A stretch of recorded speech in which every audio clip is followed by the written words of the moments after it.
लगाकर हंसा बहुत। अब अर्जुन को गुस्सा आ गया। अर्जुन ने पूछा कि भीम तुम क्यों हंस रहे हो?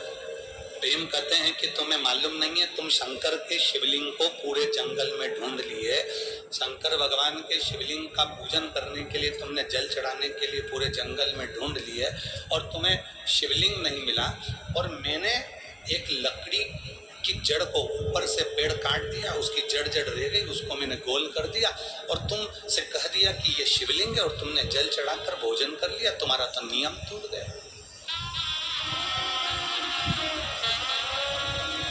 खूब हंसा, खूब। जैसे दुनिया हंसती है वैसे भीम हंसे। युधिष्ठिर और अर्जुन से जैसे ही कहा कि मैंने तो तुमको पागल बनाया, मैंने तो तुमको बेवकूफ बना दिया कि तुमसे कह दिया कि ये शिवलिंग है और तुम जल चढ़ा दो, और तुमने चढ़ा भी लिया और भोजन भी कर लिया, और वो तो शिवलिंग था ही नहीं।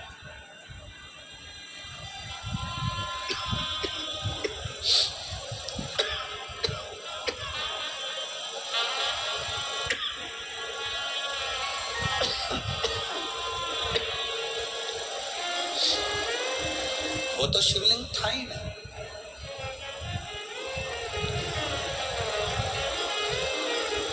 अर्जुन और भीम ने कहा कि अब तुमने कह दिया कि ये शिवलिंग है, मैंने मान लिया कि ये शिवलिंग है, मानो तो गंगा मां हूं और ना मानो तो बहता। तुमने कहा, मैंने मान लिया।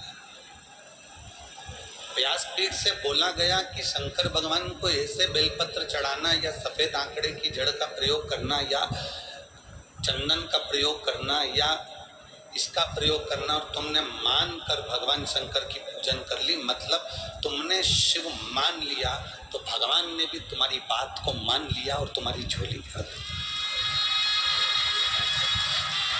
मानो तो गंगा माऊं, ना मानो तो बहता पानी। आप मानोगे तो शिव है ना।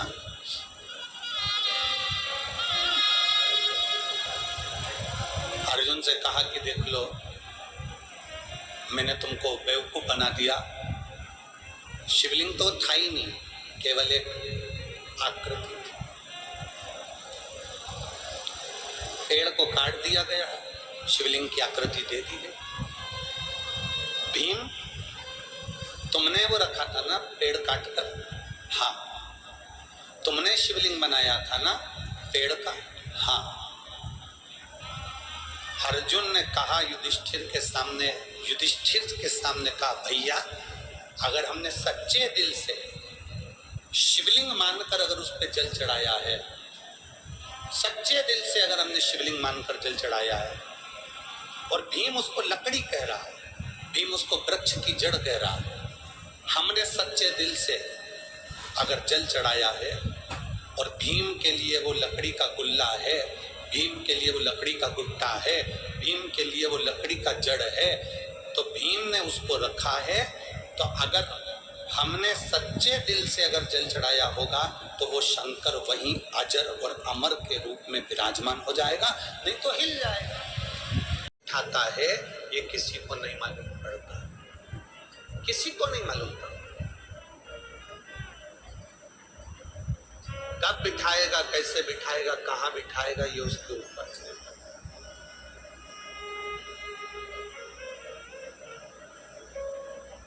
बस उसका भरोसा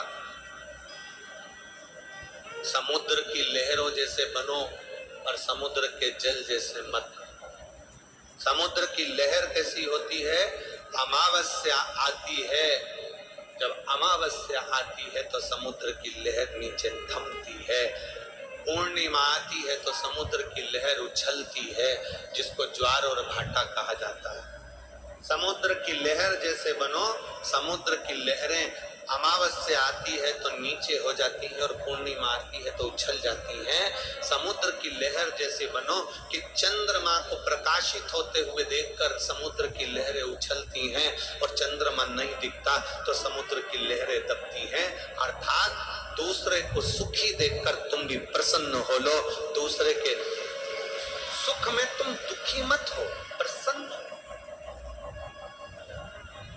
समुद्र की लहर जैसे बनो कि दुनिया की खुशी में तुम्हारी खुशी होना चाहिए, दूसरे के सुख में तुम्हारा सुख होना चाहिए। पड़ोसी का बेटा डॉक्टर बन गया, तुम्हें ज्यादा प्रसन्नता होना चाहिए कि हमारे पड़ोसी का बेटा डॉक्टर बन गया। पड़ोसी की यहाँ पर 4 व्हीलर गाड़ी आ गई, तुम्हें सबसे ज्यादा प्रसन्नता होना चाहिए कि हमारे पड़ोसी के घर में 4 व्हीलर गाड़ी आ गई। अपनी समाज का कोई व्यक्ति बहुत आगे बढ़ रहा है, तुम्हें प्रसन्नता होना चाहिए कि हमारा समाज का कोई व्यक्ति आगे बढ़कर बैठा है।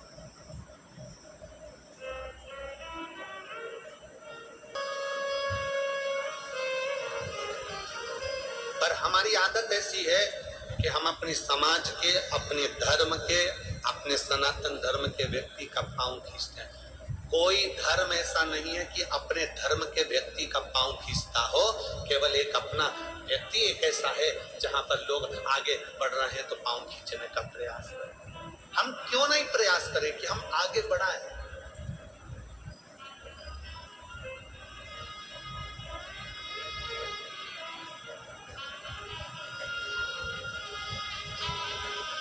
हम क्यों नहीं प्रयास करें कि कोई आगे बढ़े, भगवत भजन करे, स्मरण करे और आगे बढ़कर कार्य करे? प्रयास करो। हम जिस कुल में जन्मे हैं, हम जिस समाज में जन्मे हैं, हम जिस अपनी समाज के अंतर्गत, अपने कुल के अंतर्गत कोई बढ़ रहा है, उसको बढ़ाने का प्रयास करेंगे, उसको आगे तक लेकर जाए। हमें पाँव नहीं खींचना। हमारी बहू को नहीं आता ना कुछ, हम सिखाने का प्रयास करेंगे। सीख जाएगी तो उसके लिए काम आएगा, ना सीखेगी तो उसके बाद। पर हम उल्टे हैं।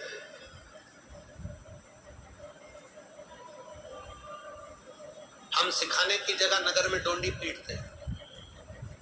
मेरी बहू को कुछ नहीं आता, मेरी बड़ी बहू में अकल नहीं है, मेरी छोटी बहू में अकल नहीं है, मेरी बहू ऐसी है, मेरी बहू वैसी है।